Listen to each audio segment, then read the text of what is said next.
Afternoon, everyone, and welcome to Black Oenophiles, African Culture and Imagination in the World of Wine, presented in partnership with Dine Diaspora. My name is Adama Munch, and I work on the programs team at the Africa Center here in Harlem, New York City. And we are so thrilled that you are joining us today for what promises to be an exciting and important conversation. Here at the Africa Center, we are focused on centering all people across the African diaspora in Africa's future. And while the wine industry has historically excluded people of African descent, the experts we have on our panel today are truly shaping the global wine industry, adding flavors and cultures unique to Africa and its diaspora. We are delighted to be joined by 4 wine pioneers: Kodjo Adovor, Chasity Cooper, Tinashe, Nyamudoka, and Nadia Temensah. This program is a part of our Home is Here series of conversations, an exploration into the ways in which African and African diasporic culture keeps us connected to the continent, no matter where we are in the world. Without further ado, I'd like to welcome Chasity Cooper, Chicago-based wine educator and journalist, who will be moderating today's event.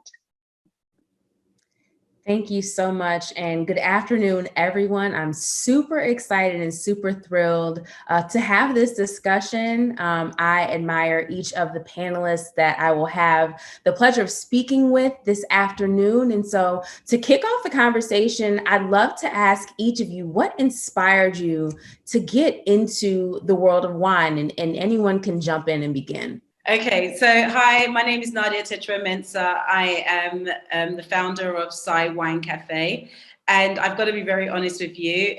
Coming across wine, it was a spiritual calling for me. In 2014, I'd gone to New York, and my friend took me to a place in Harlem, and it was this beautiful boutique wine cafe. It was in the evening, we were having a couple of drinks, and as I was there, I could just hear in my spirit God say to me, "This is what you're going to do next." And I'm like, "Say what?" No, I wasn't drunk. It was legitimately, "This is what you're going to do next." I went to Miami in that same trip. Whilst I was there, it was still on me that this is what you need to do. And basically I was obedient to that, and everything has basically conspired to the birthing and the growth of the business since then. So was I a wine lover before? Not really. I liked wine, but it wasn't enough to push me to say I'm going to open a wine cafe, put it that way. So yeah. Awesome. And Tinashe, you can go next. I think I'm one of those where I would say wine chose me. It chose me to be a student first and later on be that voice. I moved to South Africa in 2008 and ended up working in restaurants just to get a means of living. And obviously restaurants, it's food and wine. So I get to learn about wine when I was working in restaurants just to make more money initially. But when the wine bugs beats you, you then, see it as an opportunity, as a means to express myself. And yeah, I just got intrigued about the subject, about wine's linkage to one's roots, one's culture. It just drew me in. Great. And Kodjo? Yeah, I came to wine when I was sort of getting frustrated on the trade floor.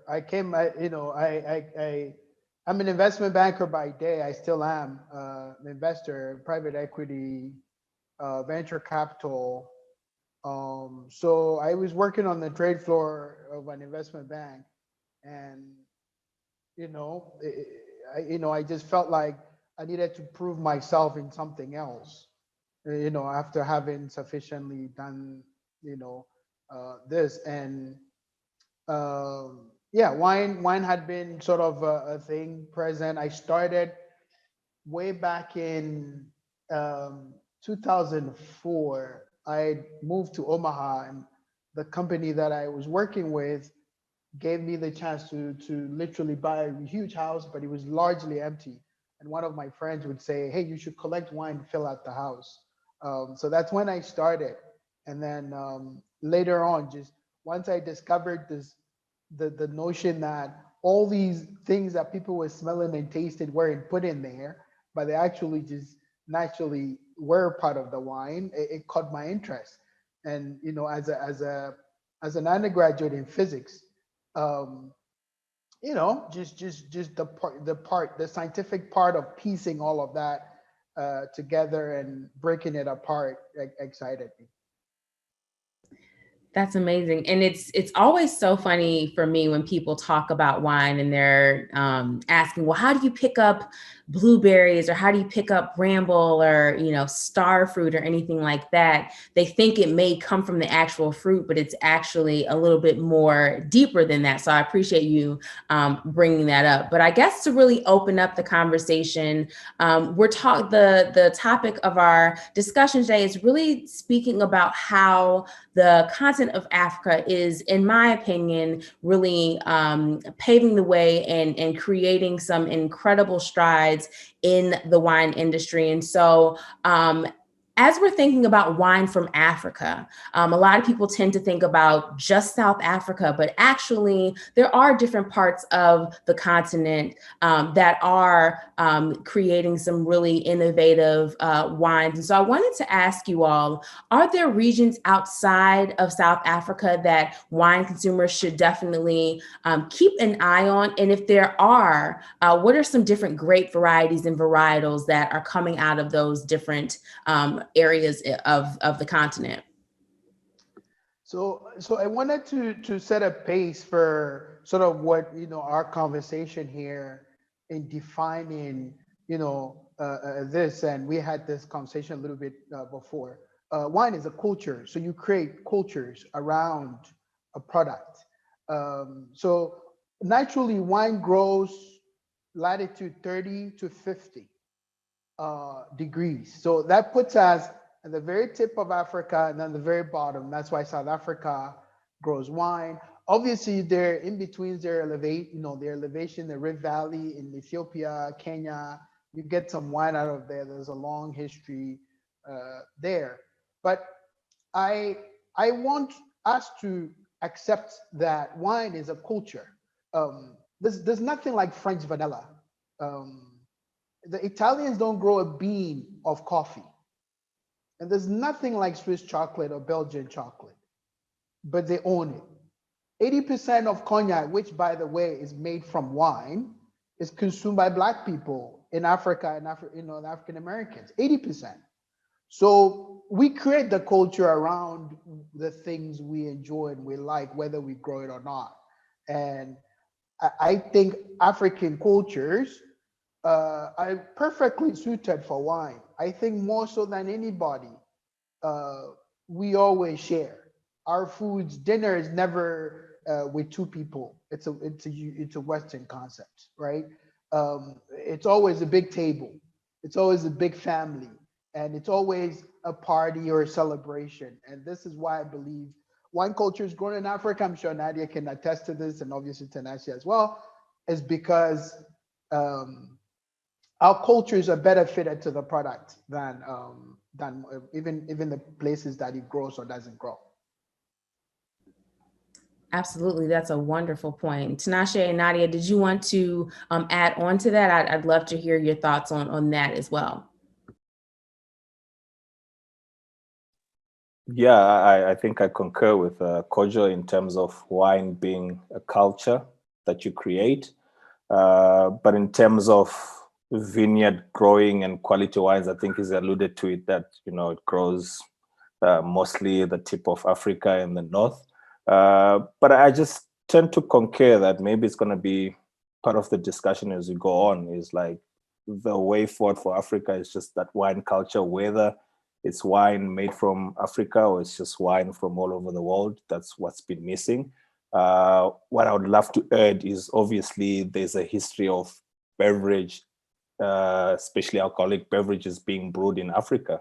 That's predated probably even before the Europeans were doing it, you know, be it OPEC beer, like the sorghum beer, which, like food, you know, Africans tend to share in this art. So I just want to probably allude that in terms of wine culture, maybe it might not be as strong as the European or some other parts of the world. But the alcoholic beverage culture has been there predating, ancient history. So I think I would say take it from there, and probably that's where we can incorporate the wine culture going forward. Absolutely. And Nadia, before you actually share, I did want to actually segue into talking about wine culture in Ghana and specifically because you did bring the first wine cafe to West Africa. So I'd love to know about, once you heard that spirit telling you to open this, to move forward into the wine industry, tell me a little bit more about the business of wine in Ghana and really how you went about bringing all of these different grape varieties and these different wines from all over the world into your establishment. Okay, thank you. The interesting thing is, so SAI was established in 2015. Prior to that, I'd been living in Ghana since 2010.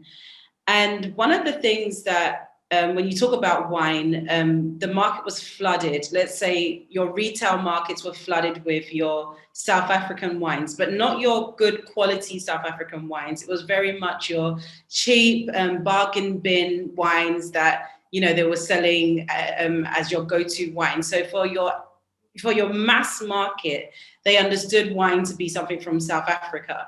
But then you obviously have your upper market who know about wines, they've gone to vineyards, etc. And what I found was that there were people who were supplying the wines in Ghana, but because there wasn't a crazy market demand for it, you wasn't seeing them. So basically what we did as our business model was to be in touch with all the 6 key distributors who would get wines from mixed palettes from different parts of the world and they would import it. And we basically said, okay, we don't want to see anything that's on the retail shelves. We want to have things that you guys are not pushing to your mass consumers, and we want to be able to hold that stock on our shelves. And we wanted to be very intentional about ensuring that we did old world wines, new world wines, and then also being intentional about the grape varietals. So what you found was that, your common or your average person would know Merlot, Cabernet Sauvignon, Chardonnay, and Sauvignon Blanc, and then that was it. And then every sparkling wine is champagne, right? So you're like, ah. So it was basically about, hey guys, what about the Malbecs? What about the Shiraz? What about the Chiantis or all the different types of varietals that were there. So we brought that into one space. And, there's a typical saying that, you create a business based on demand. I could tell you there was no demand for a wine cafe. But what ended up happening was that people got intrigued and people got excited. But one of the biggest challenges that we faced when we established our business was that everybody thought it was an upper class establishment. They couldn't fathom that this lovely, cute place, and to be fair, it was in a fairly eloquent area. They were just like, oh, this is for rich people, it's for diasporans and things like that. So it took a bit of time for us to actually start getting, your middle class Ghanaians, your aspiring Ghanaians to actually be coming to the establishment and endorsing the business. But then as the business has gone on for the last 6 years, it's absolutely phenomenal. We've got to a point now in Ghana that we have wine shops by country. And this was never the case before. We've got a South African wine shop that just does South African wines. We've got a Californian wine shop that just does California. And I'm just like, what? So it goes to show how, we've even got Italian ones. It just goes to show how we're evolving in terms of appreciating wine and enjoying the culture and everything that comes with it and the whole exploration and discovery of wine.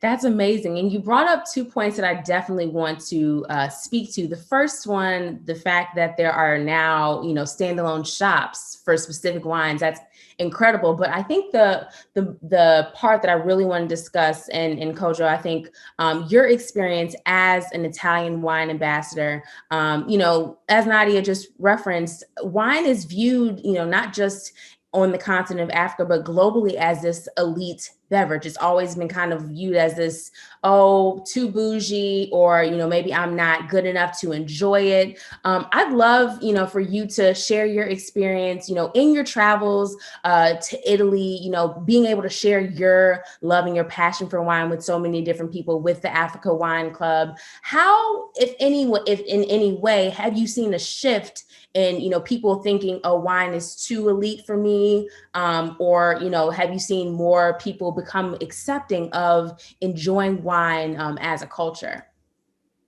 Yeah, and that's a great point. That's a great point. And this is why when it came time for me to specialize, I had studied all wines and all regions. France, I've been several times. Other places, California. I've been to a lot of these countries. But when it came time to specialize, I specialized in Italy, primarily because up until the 80s, when Italy was really getting into the European Union, wine was just food. You get your pasta and you get your wine. It's just food. So there's nothing bougie about it. Obviously, way back in the 1800s, Napoleon, the history of it, picked the Grand Cru, the four vineyards in Bordeaux. And as a result, they have all these grades. And then certain families are the ones who, literally they marry each other and it stays within a certain family. And it's not even a color thing. If you don't belong to a certain class in France, you don't get to participate. I saw an opening in Italy where till today, I'm still the only Black person certified as an Italian wine ambassador. There's 150 of us in the world. And I can still become an expert. They listen to me because they know I've studied their wine. They've just been drinking it for many years. So I saw that opportunity. Not only that, but France has about 15 grapes that they make wine from. And Italy has about 435 they make wine from, and over 2,000 that some of them are still not made. So the opportunity to go in there and connect with them and let them know that, look, it doesn't have to be Bordeaux and Champagne and Burgundy. It could be a little village that you can identify with in Italy. They're not bougie. They don't wear the fancy stuff. They don't have private jets. It's always been food.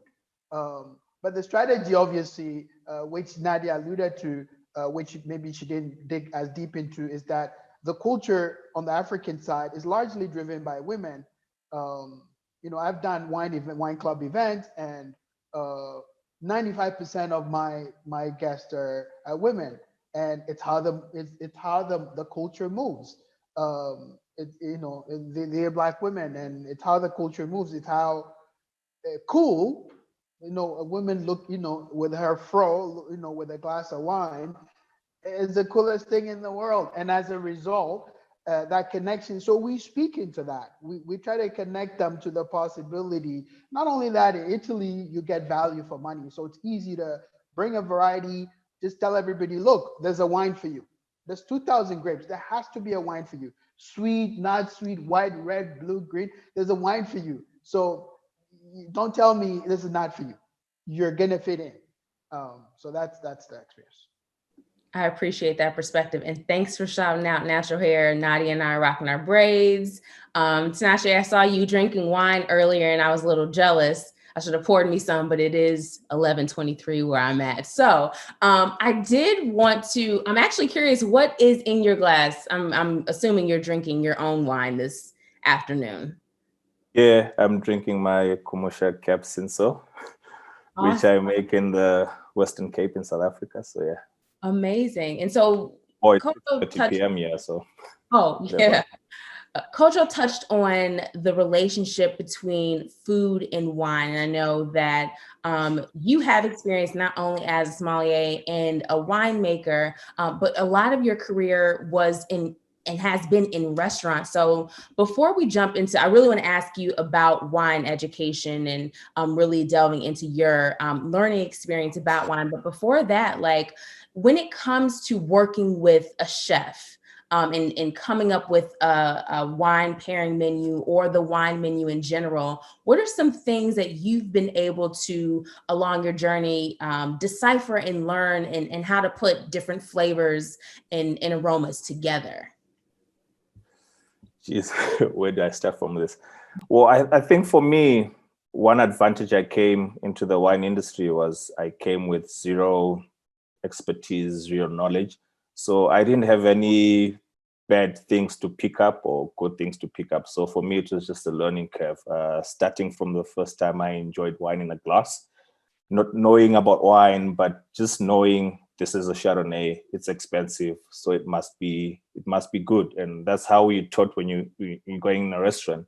Okay, this is wine goes with fish, this goes with meat.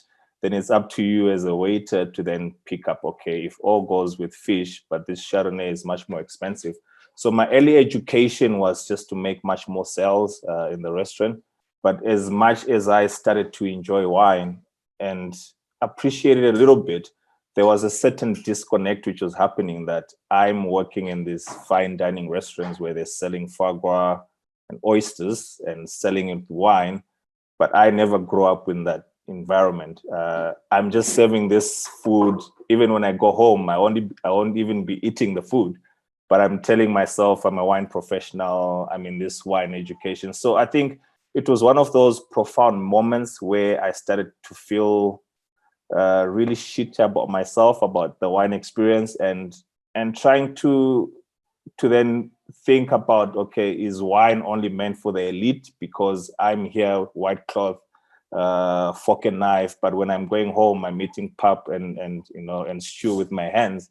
So does wine qualify in that? And as you progress in the wine, you start to realize, okay, wine is a beverage and there's a culture created around it.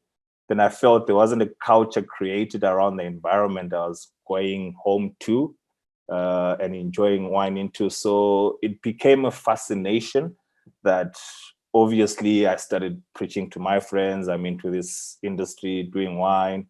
And obviously I had to keep the professional part, how to serve wine, how to recommend wine, and all those little nitty-gritties. But I was also starting to discover wine on a personal level, that, okay, I'm discovering this wine.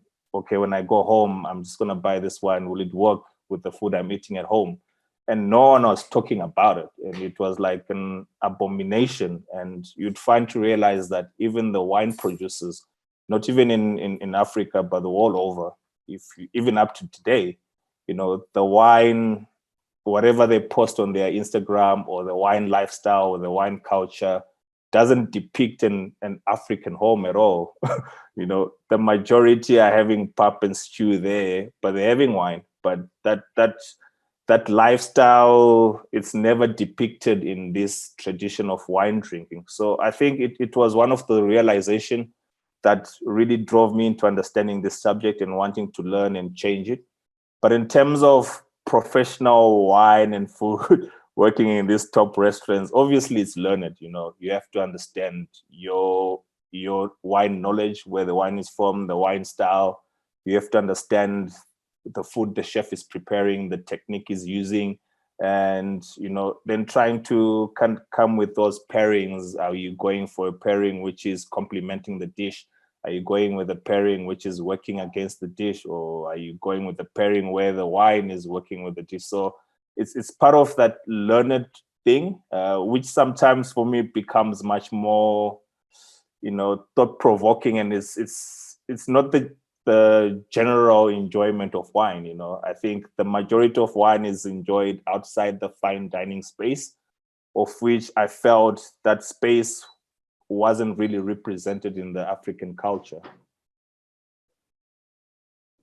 Absolutely. And you bring up such an important point, the fact that, it's a very small, even here in the United States, when you think about fine dining and ordering a glass of wine or a bottle of wine for the table. That can be intimidating, and it usually is intimidating for a lot of people. But I think what I'm enjoying right now about so many more Black people getting into wine, and I'd love for you all to, chime in on this. What shift have you seen over the last maybe 5-10 years as, there are so many more Black winemakers, vintners, journalists, influencers? How have you seen kind of, the culture of wine shift, from, maybe a decade ago? And anybody can, Tinashe, I guess you can go ahead and start with that, with your thoughts on that.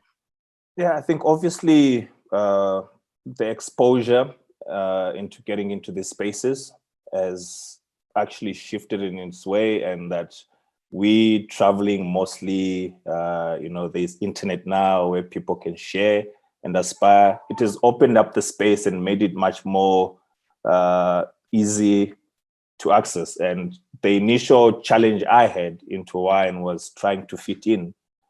I'm in South Africa, and wine in general was termed to be white. So I would go to some events and try to fit in with that crowd and that culture, which really didn't suit well with me. Now we're much more confident with outright. We can have our own communities and still enjoy the beverage, and then show it on social, and other people then start to realize, oh, I didn't know we could enjoy wine as this way. So it's actually right to do so.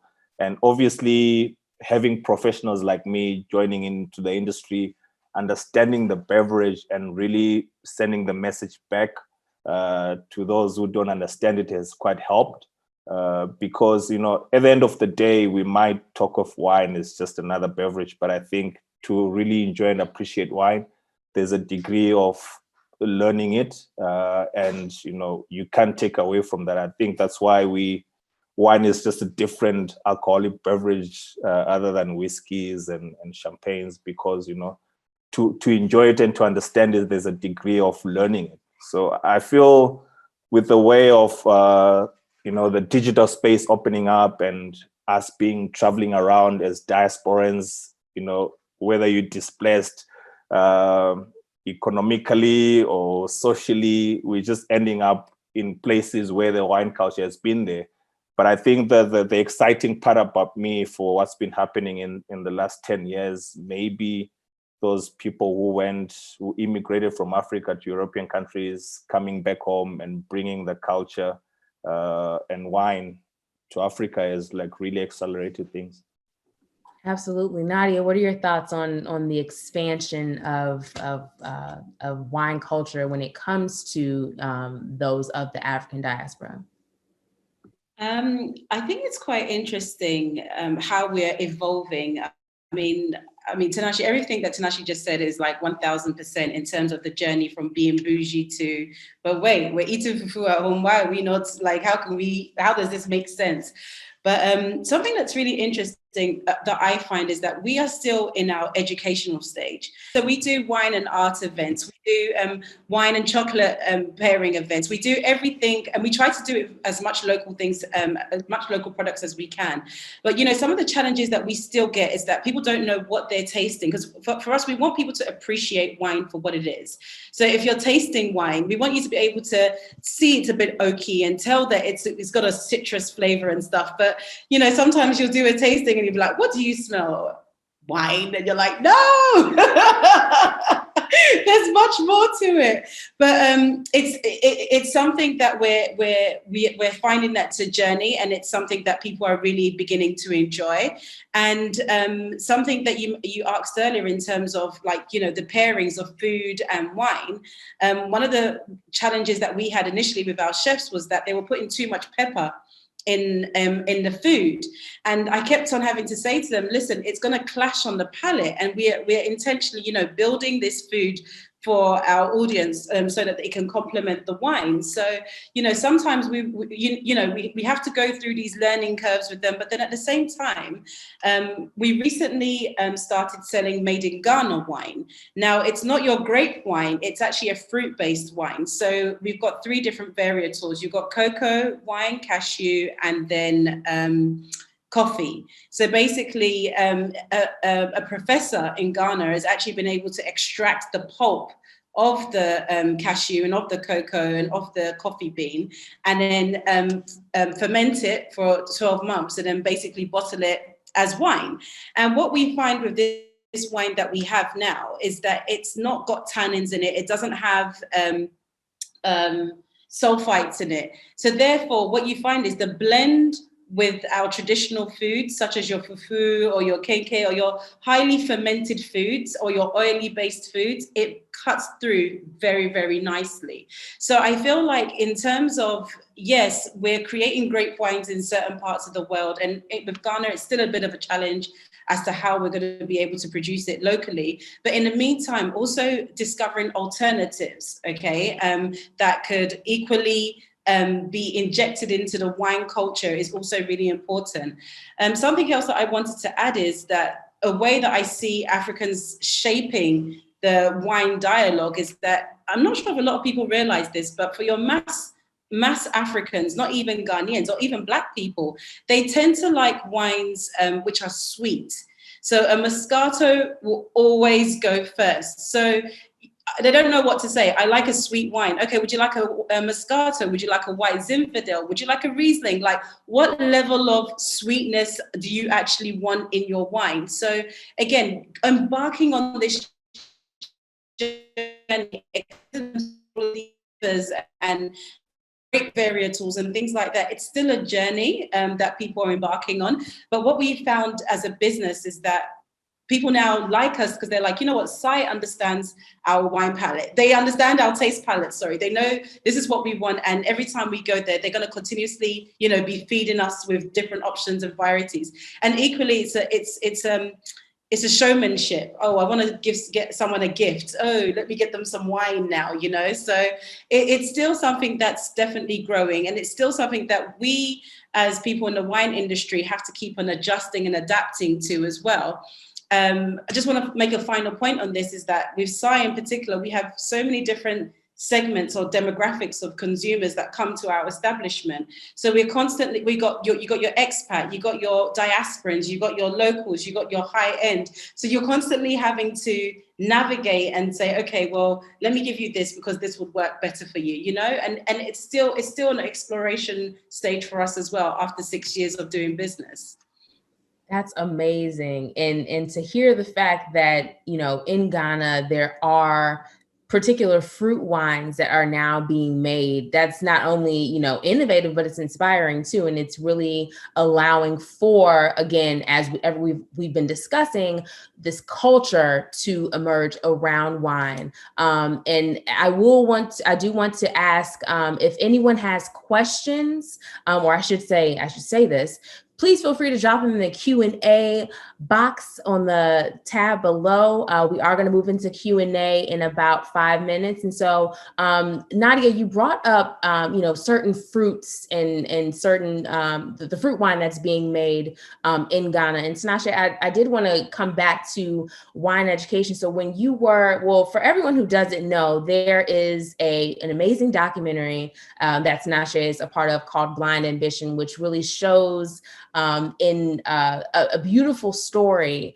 how him and 3 other people from Zimbabwe competed in what's known as the Wine Olympics. And so when you're learning about wine, for anyone who does or does not know, there are different schools of thought. So I personally have certifications from the Wine and Spirit Education Trust. I think Tinashe and I, we both share that certification level 3. And there's a rubric that we have to follow in order to be able to like talk about the quality and the style of wine. And so there's certain fruits that we have to hit on: lemon, lime, blueberry, bramble, lemongrass, all these other flavors. And so I'm curious, Tinashe, when you were learning and studying wine intensely, did you come against any challenges? Were there any like fruit flavors or aromas or anything like that? You know, I know for me, I struggle with picking up on yellow fruit stone fruit. Those are things that I, tend to have a hard time picking up on as far as aromas and tastes are concerned. But, when we talk about, learning about wine and having access to different things like gooseberry or, star fruit, were there any challenges you faced in having to detect certain flavors or aromas in your learning process?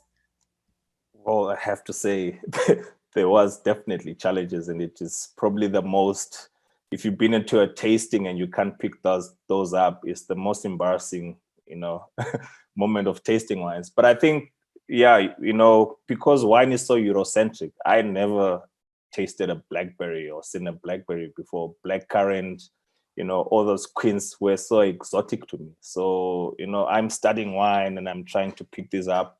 And I remember early on, I used to go to, retail supermarkets and go to the veg section, smell a black pepper, smell whatever they had open, or sometimes poke into the panels and, and try to get a sense of just to familiarize. Then, once I realized that, all of this is about familiarization. If you've never eaten or tasted a pineapple before, you're not going to pick it up in wine. And I think Kodjo, alluded to it, that it's not the actual fruits which are there, but it's the phenols which give these phenols which we associate with something. And the Europeans, because they could write it down, they associated with blackberry, black flavors. But us in Africa, where I come in Zimbabwe, we've got a whole array of exotic and indigenous fruits. So for me, naturally, when I smelled wine, I would literally smell this wine and say, this really smells like my grandfather's old crow. It smells like cow dung. But now, okay, this is probably a Grenache, or it's from Rioja. But the Europeans are saying it smells like, I don't know what other fruit you associate with. So I literally had this double vocabulary where I had my own associations growing up, what I could associate in a wine. Then I had almost like a myriad of what they would term in European terms. So that's how in my exams, I've got distinction in tasting exams, because I would literally smell a wine and be like, okay, this smells like cow dung. This is a Grenache. Okay, what do they say Grenache smells like? It smells like whatever, red currants, blackberry. Then I write the whole grid. Then I pass my tasting exam.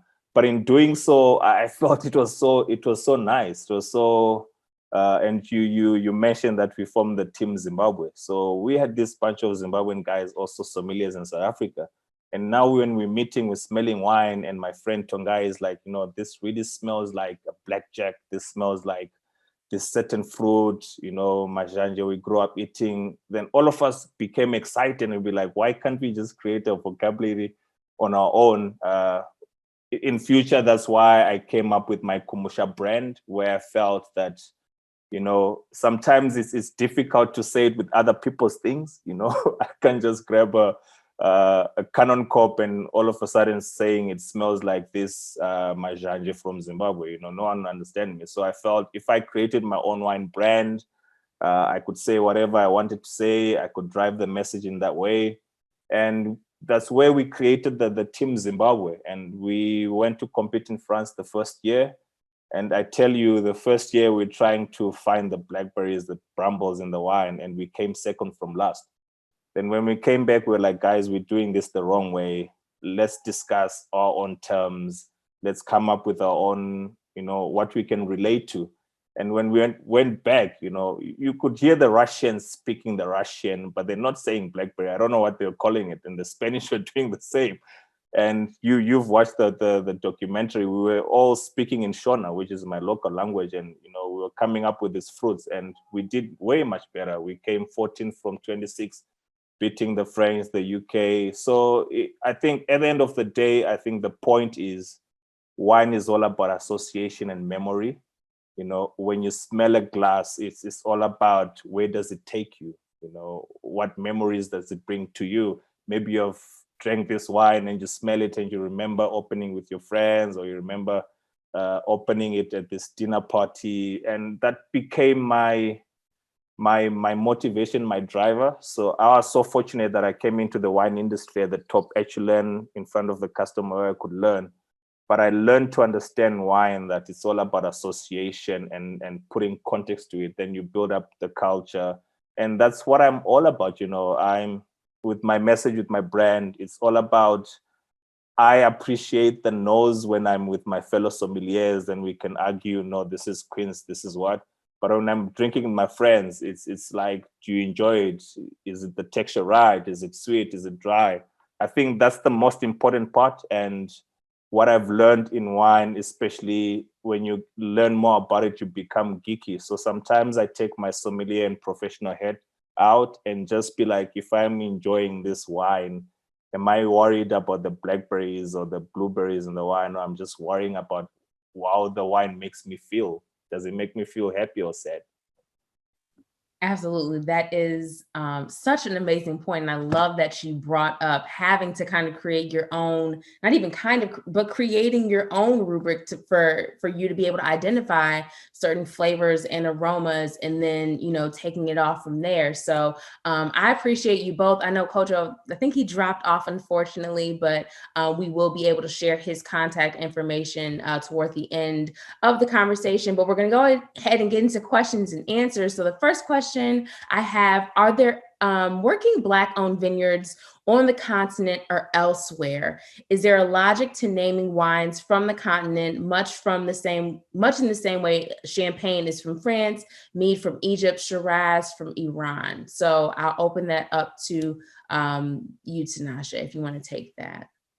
Yes, in South Africa, it's historically, it's all been white-owned, but in the previous years, there are Black-owned vineyards in South Africa. In Zimbabwe, they make a few wines, and I know they're Black-owned.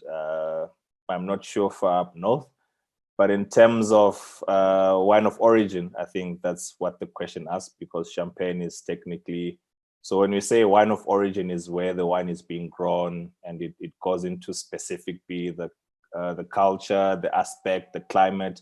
And it's much more so in South Africa. There is wine of origin, Stellenbosch, Elgin, Swartland. So I think wine can be named in the same way as Champagne in Africa, depending where it is, as long as it shows character, which is so distinct to that area. Absolutely. Nadia, question for you. Someone asked, I'd love to learn more about the cashew and cocoa wines that tend to complement the dishes that are offered at Sai Cafe. So can you talk about maybe a couple of dishes that would pair well with the wines that you spoke to earlier? Okay, so the wine varietals that the professor produces, there are 4 different types. You've got cocoa white, which is just pure cocoa pulp that has been extracted. Then he has cocoa red, which is cocoa pulp mixed with hibiscus to get the red color. Then you've got the coffee white, and then you've got the cocoa white.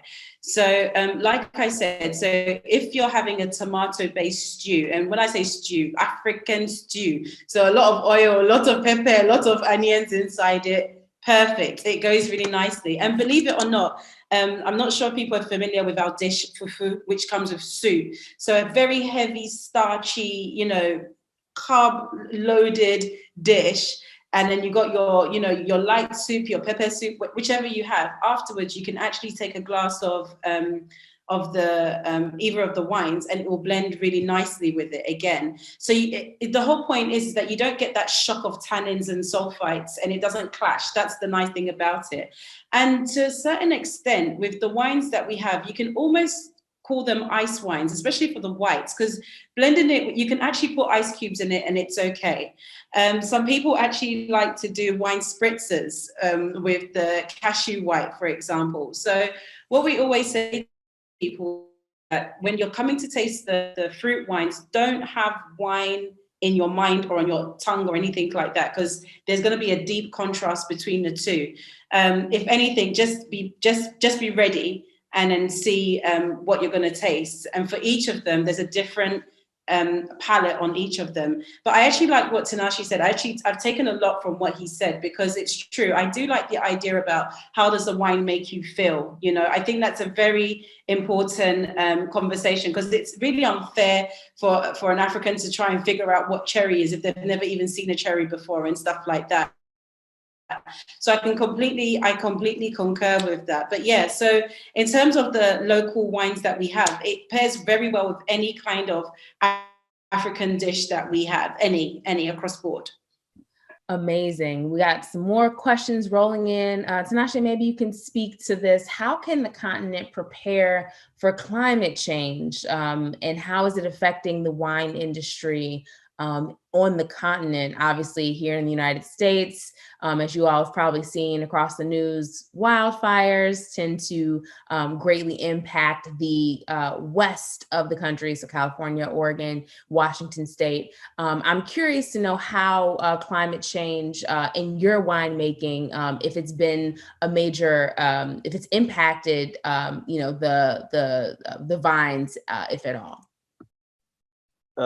Closer to home in South Africa, obviously, we've had I think 2 or 3 years ago, where the effects of climate change being the drought, where you saw, the production decreases, but obviously, conversely, the quality might increase. But I think it might be getting warmer in Europe, but certain parts of Africa are getting colder.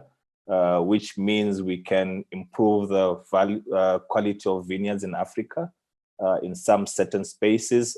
Maybe we can even grow vines further from the equator, because it's getting much more cooler in Africa. So I think, climate change is not a thing which is happening in the next 2 or 3 years, but I think in future, there might be more quality vines being grown in South Africa or in Africa per se, and also understanding which sort of grape varieties would suit our continent, of which I feel much more Mediterranean. So we're looking at varieties they grow in Spain, Portugal. I think those will suit the African environment much more. We're seeing it already in South Africa, but I think, as much as it will affect the European countries, for us, I think it will make much more favorable conditions to grow grapevines in Africa.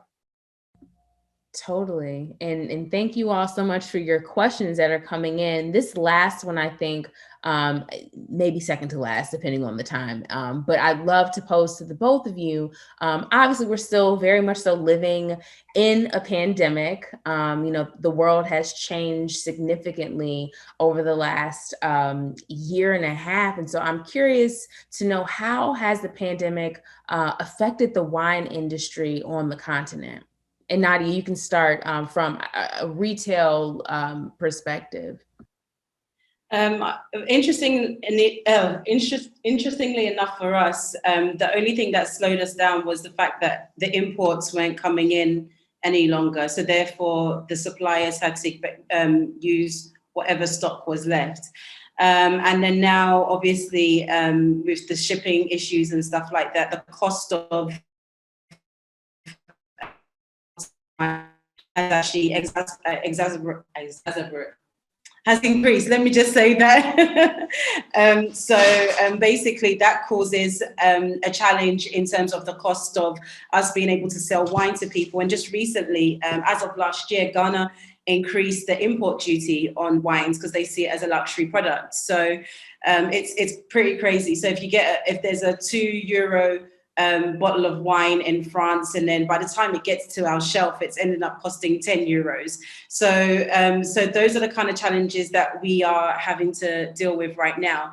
And fundamentally, it means that some of the best quality wines, we probably won't be able to have them or have it available for the mass market, because it's just becomes too expensive to shelf, to be honest with you. So in that regards, that's the way it's affected us. But unlike South Africa, when we went into lockdown, we were still allowed to consume wine and buy wine in the retail outlets and stuff. So it'll be interesting to hear from Tinashe how it affected him in that area. Yeah, I think bad is it's really a sad situation in South Africa at the moment in terms of the wine industry, which obviously has a knock-on on the hospitality and restaurant and tourism industry. Like, we've had almost the harshest and strictest of lockdowns with no alcohol sales at all. Currently, we are not allowed to trade alcohol. We're not allowed to sell alcohol. So which has an effect of restaurants who can technically open, but it's correlated in a way. So I think it's been not the greatest part to be at the moment, but and in terms of the vineyards being on the production side, now you have an oversupply. People are sitting on 2020 vintage, and we've just harvested the 2021 vintage. So, and as a wine grower, there's no way you can harvest the wine. You have to take it. So it's a matter of where do you put the wine. There's an oversupply, global oversupply of wine already. So I think South Africa is really the tough period at the moment. And I know we spoke about it in the panelists, what can the rest of the world do at the moment? And I think if you can purchase South African wine and support South African wine, it can go a long way in sustaining the industry. But it's been a tough period. Restaurants have closed. Some may not open at all. So I was a sommelier when the pandemic hit. My profession is probably,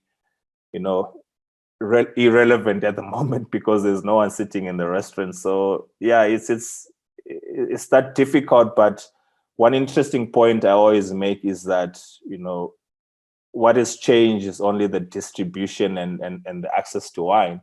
But the people who are drinking wine are still there. It's just that they might not buy it in a supermarket or eat it in a restaurant. I think the challenge and the solution we have to make as wine producers or wine countries is how do we make the wine more accessible beyond restaurants and hotels, because people are still drinking wine. I'm in South Africa now, even in lockdown, but people are just asking me for where they can buy wine. So I think it's a solace in a way, but I think distribution models has to change in how we get the wine accessible to people. So yeah, it's both depressing and both exciting for me on a commercial level. And I've had other questions who are asking, when is Kumusha wine coming into Ghana? Probably in the next month it will be available. We're available in the United States, probably in 21 states at the moment. And I'm selling wines in Zimbabwe, doing very well in Kenya as well. So on a personal level, in terms of my wine brand, I've been doing very well. And have other online business that I'm doing in South Africa, Someone Call, which is much more online. What I'm alluding that, we need to change these distribution models to get access to our customers. And one solution I want to, to rectify with Someone Call. So on a general overview, in terms of the pandemic, I think it's affected the whole industry. But on a personal view, probably it was a blessing in disguise. Absolutely. And it was great to hear those two perspectives and how much the pandemic has really transformed, and it's putting in motion a huge transformation, evolution across the globe. I did want to see if there was one more question, maybe if we had time for one more. I guess the last question I had for the both of you, I know Nadia, you kind of touched on your food pairing with the cocoa wine and the other fruit wines that you have available. But I'd love to know from, personally, is there your favorite dish that you like to pair with a certain wine? And if so, what is that? I'd love to know your favorite food and wine pairing. Me, I'm really African, I love my local starch. I don't know what you call it to the rest of the world, probably fufu there, but we call it pap in South Africa, but we call it sadza in Zimbabwe. And I love the offals, intestines, and all that stuff. Really prepared well. I recently enjoyed with my own wine, the Flame Lily blend, which I feel is the perfect match. So yeah, I would love that, and probably a bit of spinach on the side. Nice.